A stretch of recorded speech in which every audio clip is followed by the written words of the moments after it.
પાત્ર છે. હું કહીશ કે આનો સાથ હંમેશા આપતા રહેજો ઓર્ગેનાઇઝરનો.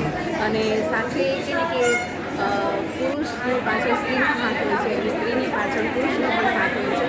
તો એ રીતે આપણા ઓર્ગેનાઇઝર છે દીપેશભાઈ શર્મા, તો એમનો સાથે પણ આજે ખૂબ આનંદ આવી રહ્યો છે. બધા બહુ જ આનંદ કરી રહ્યા છે. તો દીપેશભાઈ આપનો બી ખૂબ ખૂબ આભાર. થેન્ક